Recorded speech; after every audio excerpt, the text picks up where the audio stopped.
threatened by ISIS. So we have judicial investigations underway with regard to a threat against my person. I don't really believe that ISIS is that concerned about the president of Argentina.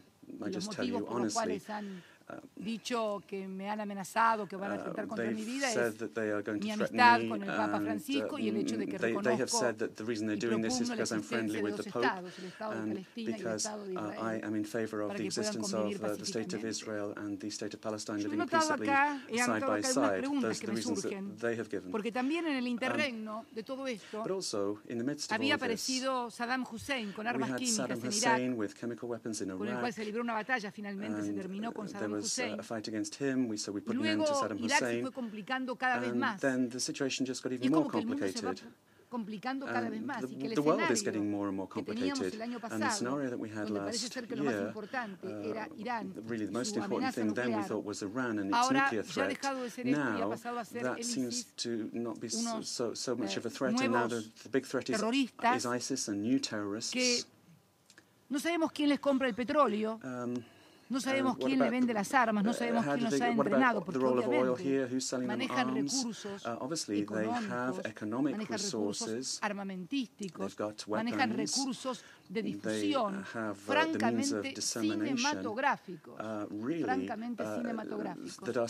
lo cual me lleva a plantear interrogantes acerca de qué es lo que está pasando y fundamentalmente de cómo hacemos para combatir eficazmente el terrorismo, porque evidentemente la respuesta militar, que obviamente hay que defenderse frente a la agresión, on the military front, of course, if we're threatened, we have to fight militarily. Nobody would question that. En que se ha venido combatiendo al terrorismo no es adecuada, has not been up to the job quite clearly, because the situation every day is getting more complicated, more and more groups every day, more and more violent, and they seem to have more and more power every day. So logic would tell you that if you were studying a given methodology to address a problem, and that problem, rather than disappearing or getting better, was increasing and getting worse, then at least you need to ask yourself, have I got the right methodology? Am I putting in place the right methods? Because something's not working. Now, I'm not saying that I have the revealed truth about what we need to do. I'm not saying that I have absolute certainty about what we need to do. What I do know, however, is that que dice que lo único que no se puede hacer con los caníbales es comérselos. Only thing that, as we say in Argentina, the only thing you can't do with cannibals, the cannibals can't do is eat themselves. So we need to understand the logic of terrorism. Lograr una reacción exactamente simétrica en violencia y en ataque para justificar en crédito de sangre permanente, en crédito de sangre permanente, porque por cada uno van dos, y si le mataron dos, son tres, they want to kill two, and if we kill three, they want to kill four. It's this constant accounting in blood, settling of scores, and in an area of the world, the Middle East, where the state of Palestine is still not recognized, where we have seen the disproportionate use of force against the civilian population in Palestine, and where we haven't seen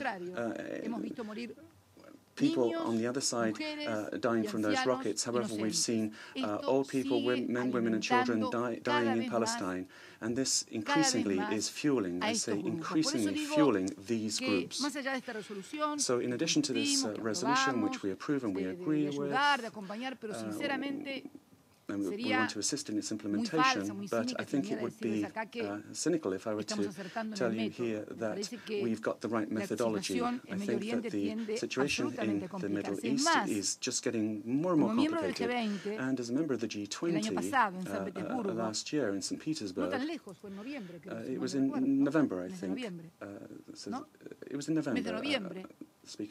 Todavía no hace un año, se consideraba la posibilidad de que el gran enemigo era el gobierno de Siria y que los que lo combatían eran los freedom fighters. Bueno, se ha descubierto que muchos de los freedom fighters ahora forman parte del ISIS. Entonces, ¿quiénes eran los que alimentaban a los opositores, les daban armas, feeding les the daban opposition and recursos, giving them como arms freedom and fighters, resources and luchadores de la providing them libertad? with fighters, these freedom fighters? Creo Who was que providing all of these things? replantearse un montón de So I cosas, think sobre we todo really have aquellos to que ask cuentan con ourselves mucha a información, number of mucha más questions información, again. por supuesto, de la que And cuento yo. I'm Como sure other presidente de people la República Argentina, have ustedes se imaginarán que mi país a lot more information than I no do. But produce armas, no vende President armas, of al Argentina, I contrario, mean, we tenemos que don't comprar produce petróleo arms. We have to porque even tenemos buy falta oil energía, because we lack aunque energy. tenemos un gran yacimiento que nos Although convierte we do en el have futuro a en grandes large proveedores. deposit Yo no sé that si in the alegrarme future cuando digo esto, will porque turn us into cada país major que tiene gas y producers. I don't know whether petróleo that's a good thing, tiene though, because grandes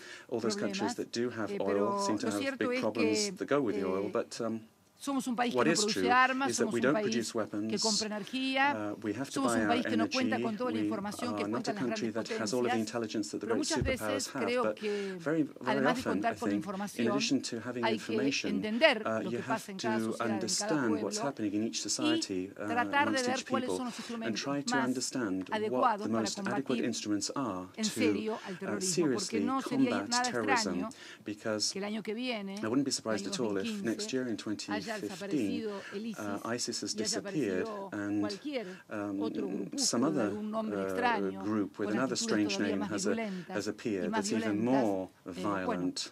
y finalmente And, no hagamos nada más que profundizar. También Finally, para finalizar, presidente, no se in preocupe que ya conclusion, Mr. termino. President, don't worry, I'm about to Creo que conclude. también una cuestión I fundamental also think en esta that lucha a fundamental es el issue of respeto this por los derechos fight humanos. is Y lo hablamos respect for porque human rights. Now, why do I hablamos say de un that? país Because que I come from sufrió a country una that dictadura suffered genocida from a sin genocidal precedentes dictatorship y que también unparalleled in actuó una history, and justicia it sin also precedentes. Acá no hubo necesidad de hacer un tribunal dealt de with this Nuremberg ni de through a recurrir a justice juzgar a los system, dictadores and al tribunal de La has, Haya. Fue la propia Argentina, nuestro some propio of these sistema people went judicial, to the. el que enjuició It y wasn't. We did condenó not send them to the a quienes Hague. habían sido We didn't have responsables Nuremberg inclusive también de trials. la We had muerte our de own ciudadanos trials to y ciudadanas bring justice francesas, to como las monjas not only our own francesas, citizens de but ciudadanas also suecas French también citizens and desaparecidas. Swedish citizens that were Con lo cual, disappeared. Our creemos courts dealt que with that, and tenemos so algunos I think we antecedentes do have para poder some hablar de la necesidad de que precedents la that lucha enable esta us se lleve a cabo to say en un marco de that this juricidad fight needs to be y de carried out respeto a los within a derechos legal humanos framework que in nos respect for garantice human rights precisamente that will no seguir guarantee retroalimentando that we el don't monstruo. keep El feeding monstruo. Muchas gracias, this señor monster. presidente. Thank you very much, Mr. President. I thank Her Excellency President Fernandez de Kirchner for her statement. I would just observe that this session will need to end at 5 o'clock, and we have a long list of speakers, including the members of the Council. And so if we could just make sure that we're respectful of some time constraints here. I give the floor now to His Excellency Mr. Paul Kagame, President of the Republic of Rwanda.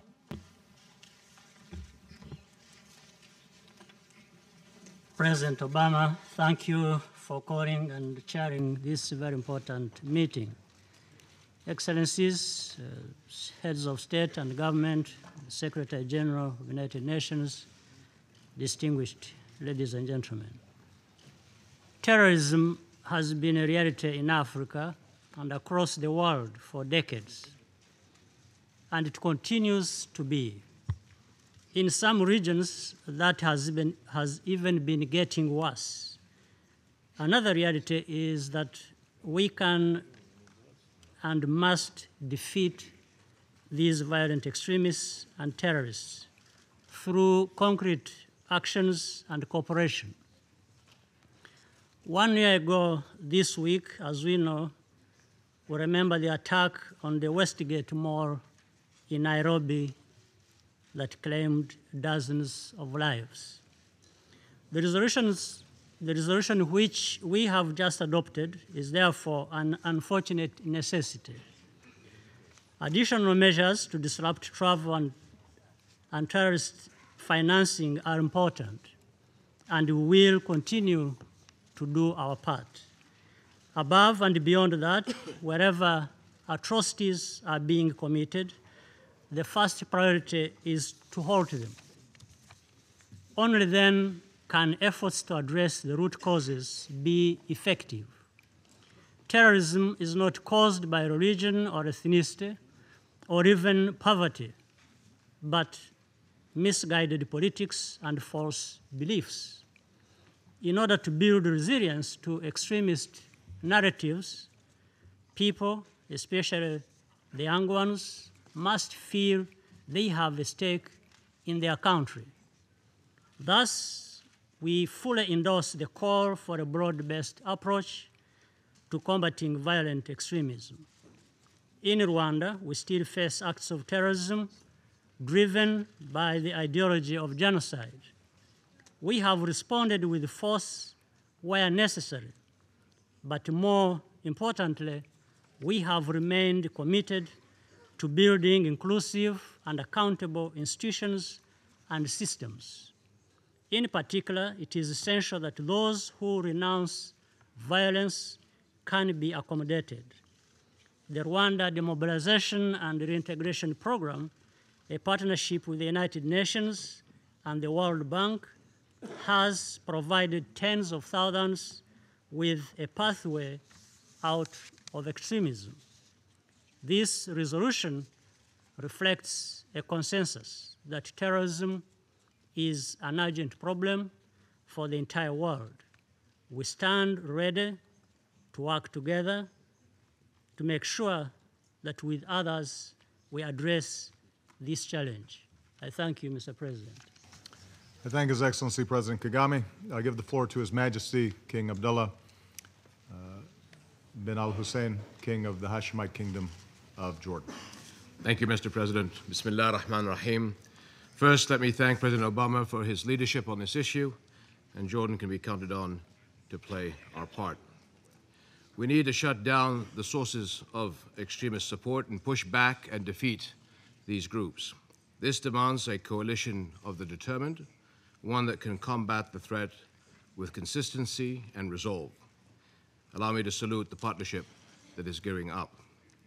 Three principles are important as we proceed. The first is global reach and commitment. The threat is not only in Syria and Iraq, but also in Sinai, Nigeria, Libya, Yemen, Mali, the Horn of Africa, and more. It is not an Arab or Muslim fight anymore. It affects every delegate here and beyond. It is the fight of our times. Success requires a united struggle backed up by strong resources. Success also requires a holistic approach. Transnational terror grows on the back of crises, grievances, and sectarian conflict. Winning hearts and minds requires a strong stand against marginalization, poverty, and exclusion. In parallel with security measures, there must be diplomacy, development, job creation, education, and more. A second key principle is immediate action. The new breed of extremism is recruiting worldwide through social media and covert partnerships. The more resource-rich territory they hold, the more self-perpetuating they become. Time is of the essence. We have started taking action, and the coalition must see this through. The third requirement is transparency. These groups rely for their survival on international transactions and support. Mr. President, there has to be a zero-tolerance policy to any country, organization, or individual that facilitates, supports, or finances terror groups, or provides weapons or promotes propaganda, whether through media outlets or misusing religious clerics, that incites and helps recruit fighters to these terrorist groups. Compliance must also be absolute. Countries cannot comply in one theater while making mischief in another. Senior figures in every religion and country must speak out against intolerance and distortion. I and others have made clear that ISIS and related ideologies are in no way related to Islam, nor should we permit any form of Islamophobia. Jordan has taken a lead in interfaith initiatives, and we are working now on introducing a Security Council resolution that will address the systematic targeting of religious communities. The world must also act as one to help solve global injustices. We cannot underestimate the recruitment power of a sense of exclusion from basic human rights. First and foremost is a just resolution to the Palestinian-Israeli conflict. A united global voice is equally vital in supporting an inclusive political solution in Syria. And in Iraq, we are encouraged to see a solid start for an inclusive new government that will fight terrorist efforts to exploit sectarianism. Finally, I hope that there will be a global call to action to support countries like my own at the forefront of the fight. Jordan is a critical linchpin of stability. Our borders stand secure with terror threats on two fronts. And just this week, we foiled yet another terrorist operation against our country. And of course, we remain a major shock absorber for massive refugee flights from Syria. But we are holding up these critical responsibilities under enormous economic pressures. Global support will play a key role in keeping our country resilient and moving forward.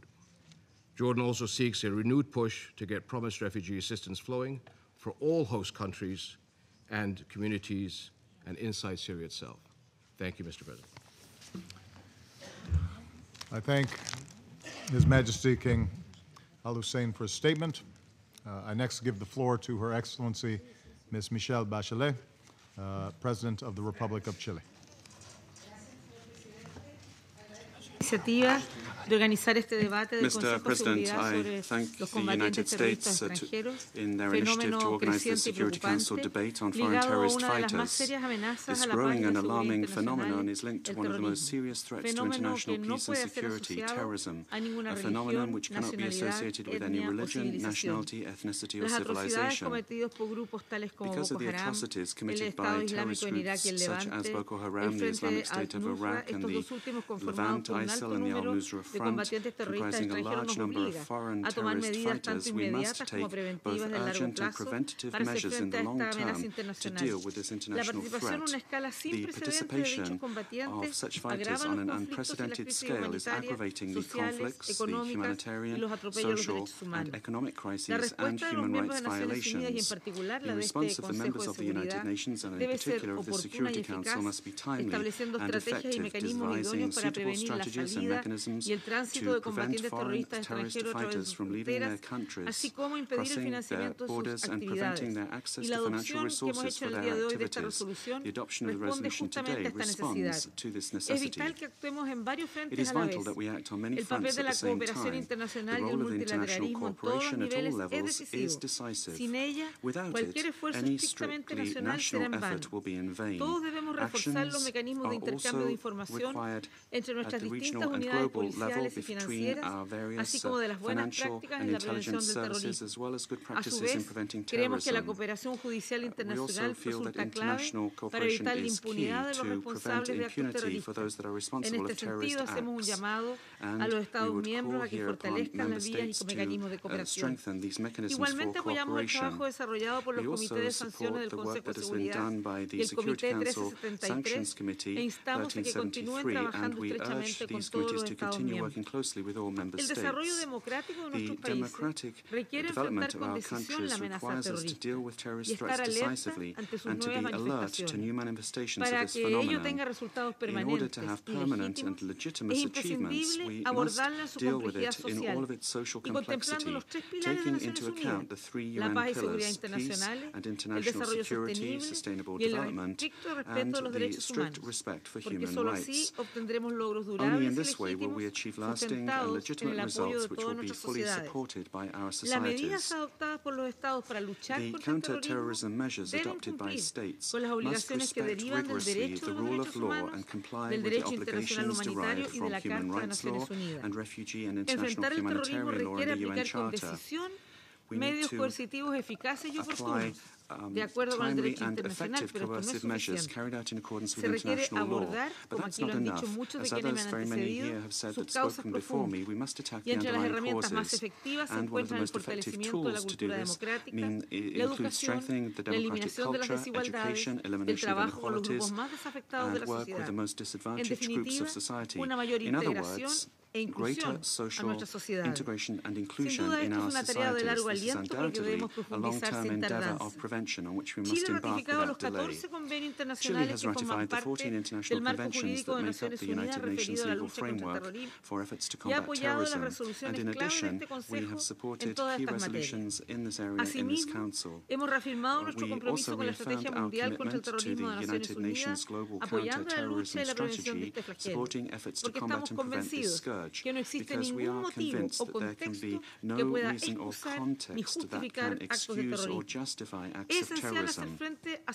It is essential that we deal with situations that lead to its propagation, including conflicts that have been going on for a long time without being solved, absence of the rule of law, violations of human rights, discrimination because of religious or ethnic reasons, political exclusion, social economic marginalization, and lack of good governance. Mr. President, Chile is and will continue to be a safe and stable country, but it has also faced isolated acts of terrorism that we are going to defeat, because we will act decisively and because our whole society repudiates and resists them. Our yearning for peace, progress and democracy are infinitely stronger than the action of small groups who do not understand the deeper sense of democracy or the transcendental and universal value of human life.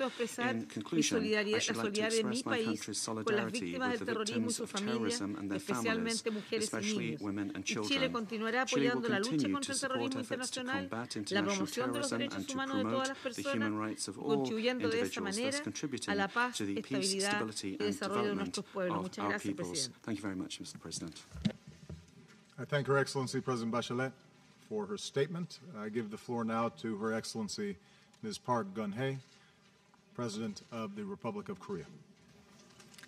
Mr. President, we are here today to tap into our collective wisdom as we take on an emerging challenge to peace and security in our world.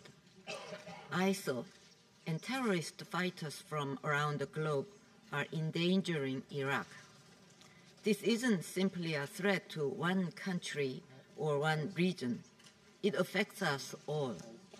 Today's meeting, coming as it does, soon after President Obama's ISIL strategy and the latest action, couldn't have come at a better time.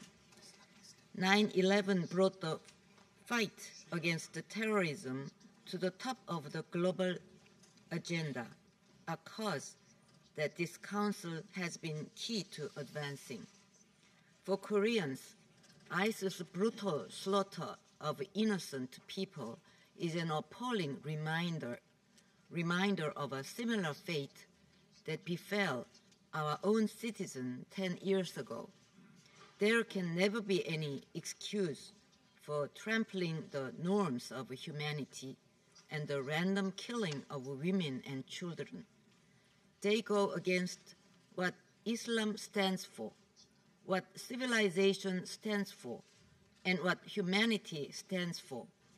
Foreign terrorist fighters serve as their minions. They slip across borders to spread terror. They are a scourge to mankind. Ladies and gentlemen, today's milestone resolution highlights the need for greater cooperation to better roll back this threat. These include information sharing, border control, tackling violent extremism, and law enforcement. Korea will implement it thoroughly. Those involved will be brought sternly to justice and their funding blocked. Nor can we neglect the more fundamental approach of dealing with the conditions that conduce to terrorism, getting rid of poverty, and making development sustainable. These are essential if we are to address the root cause of terrorism. Korea is a partner in this campaign. We are increasing our ODA to least developed countries, and we are giving humanitarian aid to countries threatened by ISIL and foreign fighters. We must go further. We must remain ever vigilant against cyber and nuclear terrorism, and the utter chaos and destruction they could unleash. All too often, cyberspace is used to finance, recruit for, and incite radical violence. We must prevent cyberspace from becoming not only the target of terror, but also a tool of terror. Nuclear terrorism, however unthinkable, is also a possibility.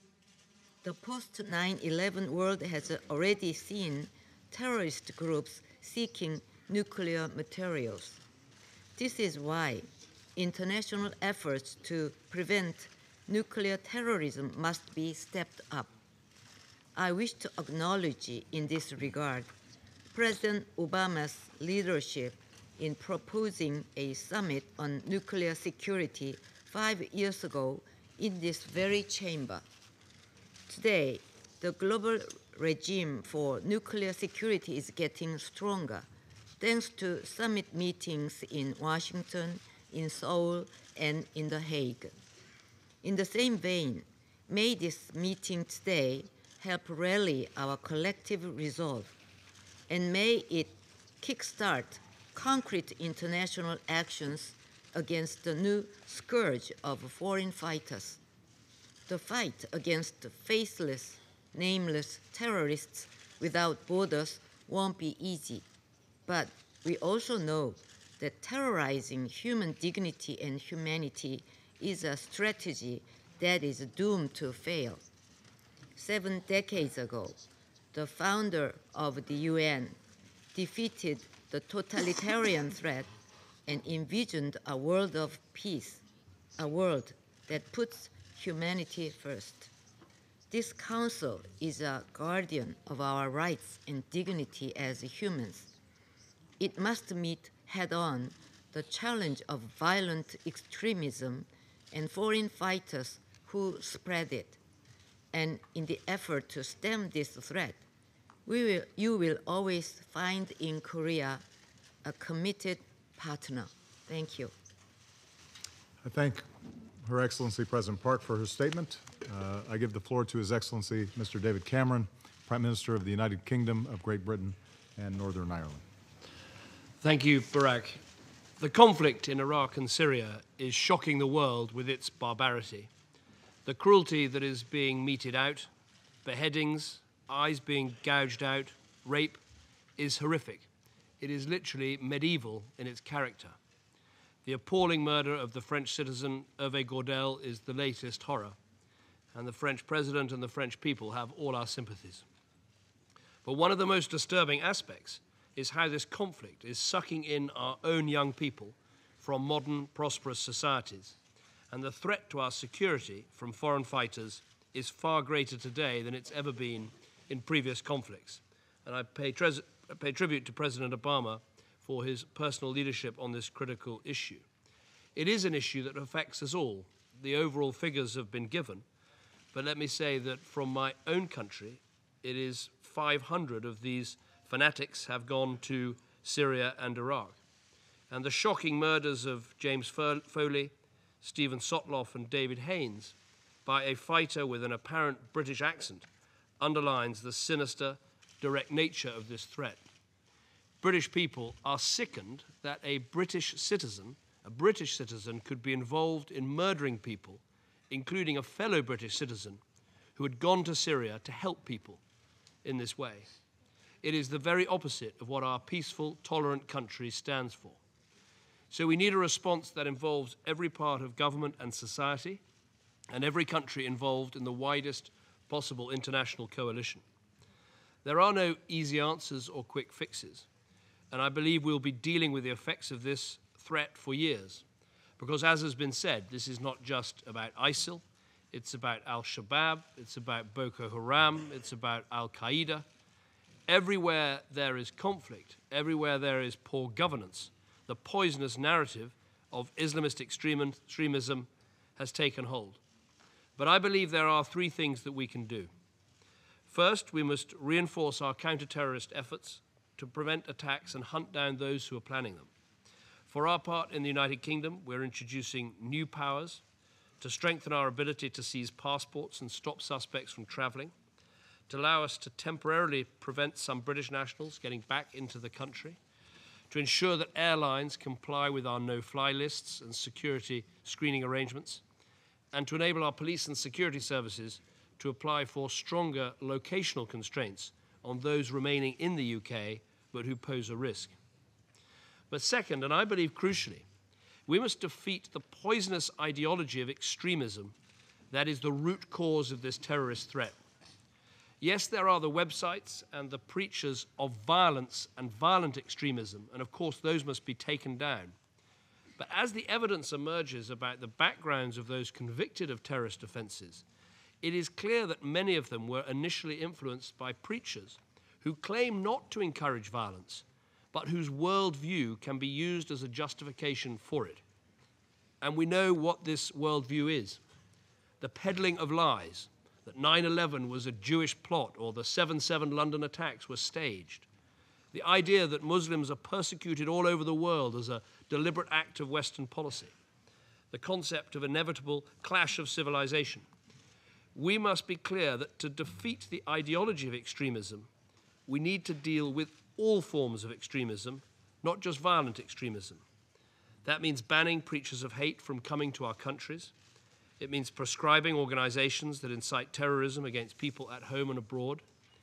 It means stopping extremists, whether violent or non-violent, from inciting hatred and intolerance in our schools, in our universities, and even sometimes in our prisons.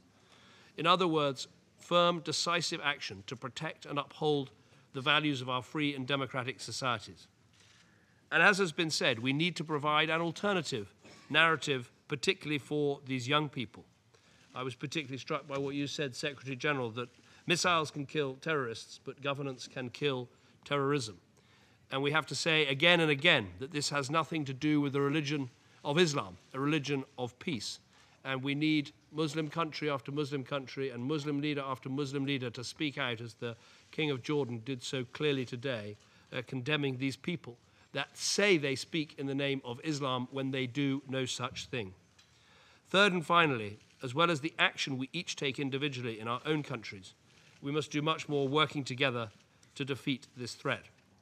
The defeat of ISIL will only come about if we use all of the weapons at our disposal. Yes, sanctions against ISIL and al-Nusra, and I believe we should do more. But we must use our aid to feed and help the afflicted. We must use our diplomacy and political settlements to strengthen the countries of the region. And we need governments that represent all of their people and, yes, deal with their grievances. The United Kingdom is committed to meeting this challenge. Only a coherent, coordinated response can tackle what is truly a global and indiscriminate threat. It must be one part of the comprehensive strategy we have to dismantle and destroy ISIL. Our strategy must work in tandem with Arab states, always in support of local people, in line with our legal obligations, and as part of a plan that involves our aid, our diplomacy, and yes, our military. We need to act, and we need to act now. Thank you. I thank His Excellency Prime Minister Cameron for his statement. I give the floor now to His Excellency Mr. Tony Abbott, Prime Minister of the Commonwealth of Australia. Well, I'm happy to be here at your urging, Mr. President. It is the weightiest of matters that brings us together today. Right now, thousands of misguided people from around the world are joining terrorist groups in Syria and Iraq because they claim Islam is under threat and because they're excited by the prospect of battle. But whatever they think or say, these terrorists aren't fighting for God or for religious faith. At the heart of every terrorist group is an infatuation with death. What else can explain the beheadings, crucifixions, mass executions, rapes and sexual slavery in every town and city that's fallen to the terrorist movement now entrenched in eastern Syria and northern Iraq? A terrorist movement calling itself Islamic State insults Islam and it mocks the duties of a legitimate state towards its citizens. And to use this term is to dignify a death cult that in declaring itself a caliphate has declared war on the world.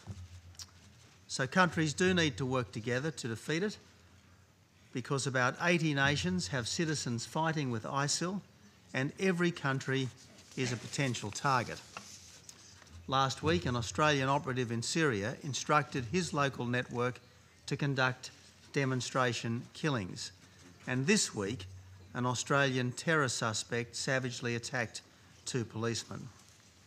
Now, it's hard to imagine that citizens of a pluralist democracy could have succumbed to such delusions, yet clearly they have.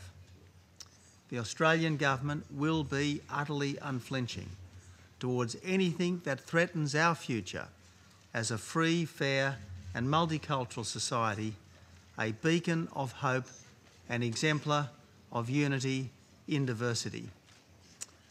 Already more than 60 Australians are fighting with ISIL and al-Nusra. More than 60 Australians have had their passports suspended to prevent them from joining terrorist groups in the Middle East. Our laws are changing to ensure that foreign fighters returning home can be arrested, prosecuted and jailed for a very long time indeed. But we aren't just dealing with potential terrorists at home, we're tackling their inspiration abroad. Our combat aircraft and special forces are now in the Middle East, preparing to join the international coalition to disrupt and degrade ISIL at the request of the Iraqi government. I congratulate you, Mr. President, for the leadership you've shown in assembling a broad coalition. The participation of Middle Eastern countries in this week's strike on ISIL in Syria is the clearest possible demonstration that the West can't solve this problem alone and won't have to. Our goal is not to change people, but to protect them.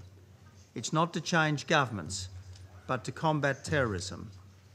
Governments that don't commit genocide against their own people, nor permit terrorism against ours. That's all we seek. But even in what seem to be darkening times, there are grounds for hope. The ISIL horror has generated all but universal revulsion. Muslim leaders from Prime Minister Najib of Malaysia and President Yudhoyono of Indonesia to the Grand Mufti of Australia have declared that the ISIL movement is against God, against Islam and against our common humanity. Perhaps the realisation is now dawning for all peoples, all cultures and all faiths that it can never be right to kill in the name of God, and that would be a moral victory far surpassing any military success. Thank you, Mr. President. I thank His Excellency Prime Minister Abbott for his statement. I give now the floor to His Excellency Mr. Javier Beitel, Prime Minister of the Grand Duchy of Luxembourg. Merci, Monsieur le Président. Tout d'abord, comme a été déjà dit par notre ami président français, nos plus sincères condoléances. Ce qu'ils apprécient aujourd'hui. Ces condoléances doivent être exprimées à toutes les familles, à toutes les victimes qui ne connaissent pas de nationalité, qui sont faits par des terroristes qui utilisent la religion pour commettre des actes barbares. Et je rejoins ce qu'a dit le Premier ministre anglais et australien à l'instant, et aussi le souverain jordanien, pour dire que d'utiliser la religion pour commettre des actes tellement barbares est la pire des choses que l'on peut faire. Je tiens à vous remercier aussi d'avoir pris l'initiative de réunir ce sommet du Conseil de sécurité. C'est l'occasion pour rappeler l'engagement aussi de mon pays, le Luxembourg, pour contrer la menace des combattants terroristes étrangers. Cette menace s'est aggravée au cours des derniers mois et nous concerne tous, comme l'expliquait le secrétaire général tout à l'heure. Je pense que les orateurs qui m'ont précédé ont bien décrit le problème. Pour l'Europe et pour mon pays, la menace émanant du phénomène des combattants terroristes étrangers est un sujet de préoccupation croissant. À l'heure actuelle, il est estimé que des milliers de combattants étrangers ont rejoint des groupes terroristes tels que l'État islamique en Irak et au Levant, le Front al-Nusra ou Al-Qaïda et ses affiliés, en particulier en Syrie et en Irak. En retournant dans leur pays d'origine, ces combattants countries of origin, these terrorist fighters continue to present a danger. Les arrestations de nombreux combattants au Moyen-Orient et en Europe, les récentes atrocités commises à Arsal au Liban et l'attaque terroriste perpétrée contre le musée juif à Bruxelles le 24 mai dernier sont des exemples qui attestent du fait que la menace est réelle. Pour contrer cette menace, il n'existe pas de formule magique. Comme nous sommes tous concernés, il est évident que nous devons agir ensemble. La réponse de la communauté internationale et du Conseil de sécurité doit être à la hauteur de ce défi. À cet égard, je me félicite de la résolution 2178 que nous venons d'adopter à l'unanimité, à l'initiative des États-Unis.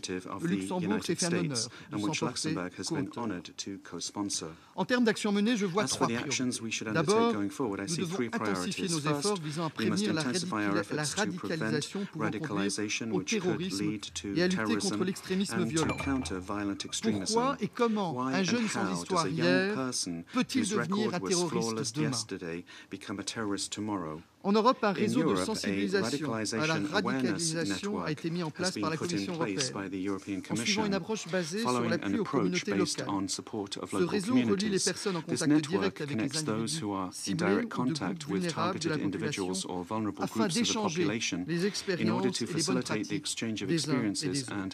Le réseau s'insère dans le volet préventif de la stratégie de l'Union européenne contre le terrorisme. Il convient de le renforcer.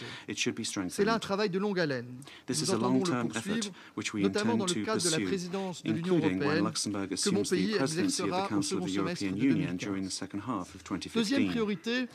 Il faut s'efforcer d'empêcher celles et ceux qui veulent partir combattre avec des groupes terroristes de se rendre dans les zones conflit. Pour ce faire, il faut renforcer l'échange d'informations et la coopération entre les États membres. L'Union européenne s'y emploie.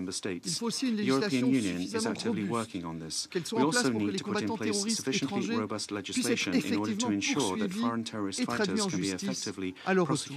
Au Luxembourg, l'incitation à commettre un acte terroriste, le recrutement au terrorisme ou la création d'un groupe terroriste ainsi que l'entraînement au terrorisme constituent des infractions pénales.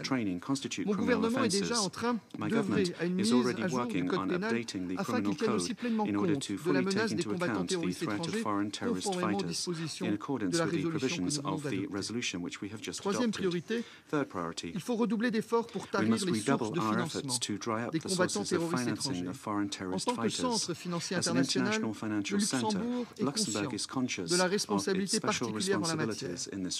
Mon pays s'est doté d'un arsenal complet et cohérent de mesures législatives et réglementaires en matière de lutte contre le blanchiment de capitaux et le financement du terrorisme et porte une attention particulière à l'efficacité de sa mise en œuvre. Ces mesures tiennent pleinement compte des recommandations du groupe d'action financière appelé GAFI.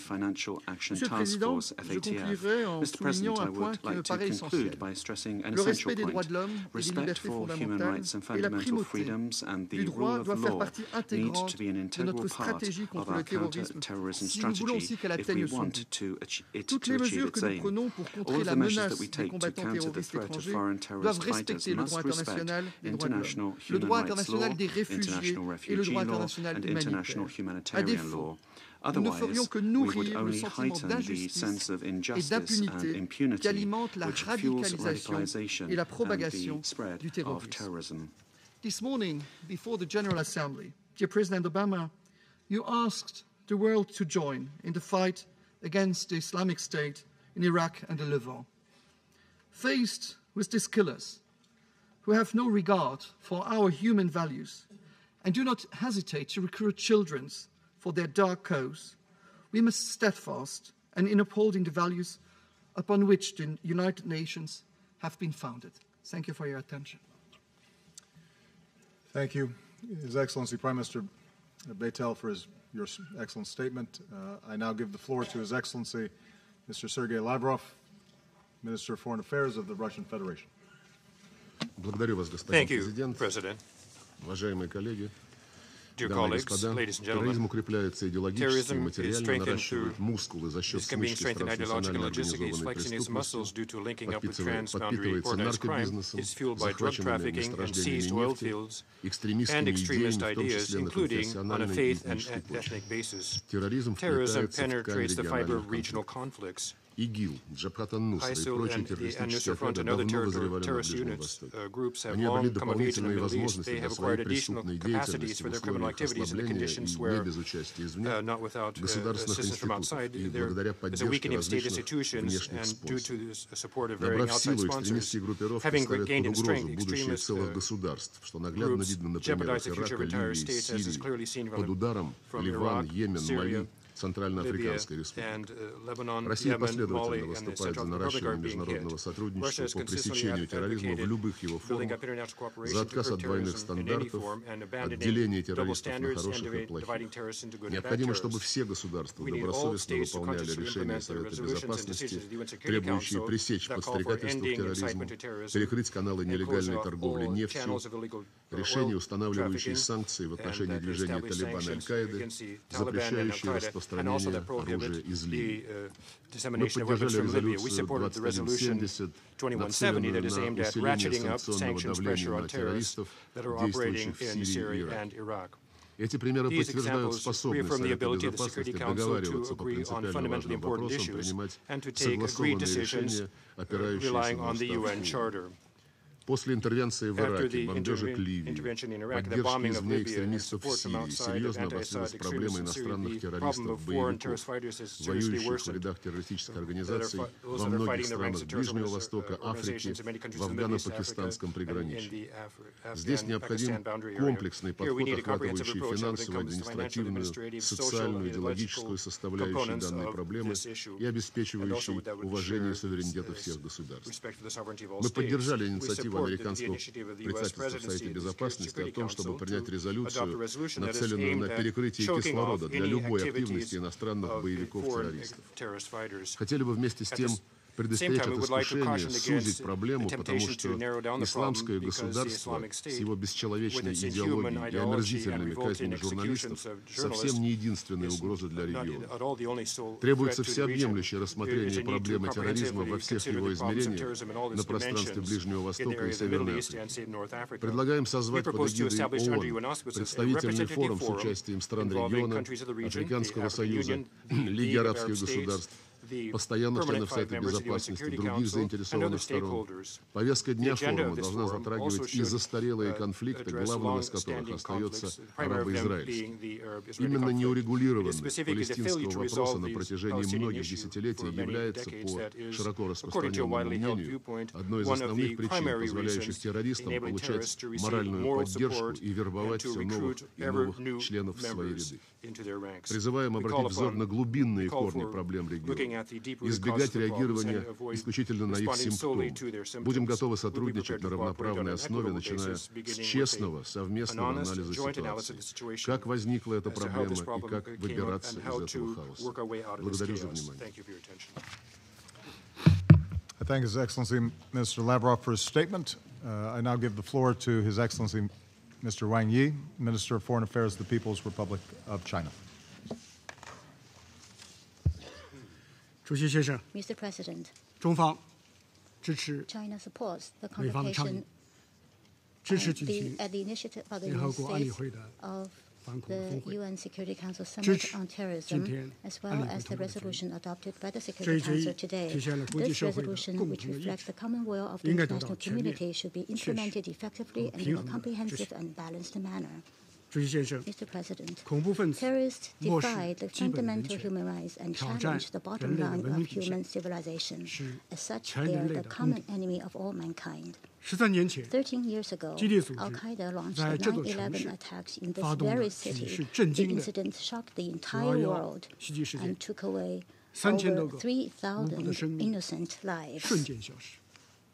Since the end of last year, the East Turkestan terrorists have instigated, orchestrated, and carried out numerous violent attacks inside China and caused heavy casualties. Today, a new terrorist incident took place. We wish to express our condolences to France for the French victim and express our solidarity with France. At the moment, we are witnessing a resurgence of terrorism which deserves serious international attention and vigilance. Wars breed anger, killings yield hatred. Conflicts in the Middle East draw terrorists and extremists into the region from all over the world like a magnet. Once the flow is reversed, they will pose a serious threat to the security and stability of many countries, regions, and indeed the world as a whole. In this era of rising interconnectivity, terrorist financing has become more covert and easier. International corridors have taken shape for terrorists and extremists to move around across the world. In the meantime, social media has become a battlefield for terrorist and extremist groups to spread their ideology, a tool to plot terrorist attacks, and a platform to recruit terrorists.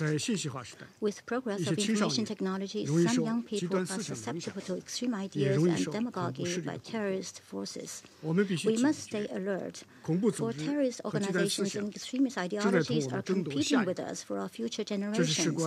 This is indeed a battle bearing on the future of our world. Mr. President, with terrorism raising its ugly head once again, we must adhere to the practices that have been proven effective and abide by international law and norms governing international relations. First, we must ensure sound coordination. The United Nations and the Security Council have to play the leading role in the global war on terrorism. This is the only way to maintain unity, achieve effective coordination, and take concerted actions. Second, we must adopt a multi-pronged approach. The global war on terrorism should be fought with an integrated approach that includes measures taken in the political, security, economic, financial, intelligence, and ideological fields with a view to addressing both the symptoms and root causes of terrorism, especially removing its root causes and breeding ground. Military actions must comply with the UN Charter and the relevant Security Council resolutions. Third, we must follow a consistent standard. Any act of terrorism, in whatever form, whenever and wherever it is committed, and whomever or whatever it is targeted against, must be fought. No double standards should be adopted. Still less should terrorism be identified with any particular ethnic group or religion. Mr. President, faced with the new trends and new developments of terrorism, we must come up with new thinking and new steps in response. In this connection, China wishes to propose the following. First, we should step up information gathering and sharing. Full scope should be given to the advantages of the UN and relevant international institutions on such matters as establishing a counterterrorism database and information exchange platform, so as to step up sharing of information resources and intelligence analysis. Second, we should strengthen counterterrorism on the Internet.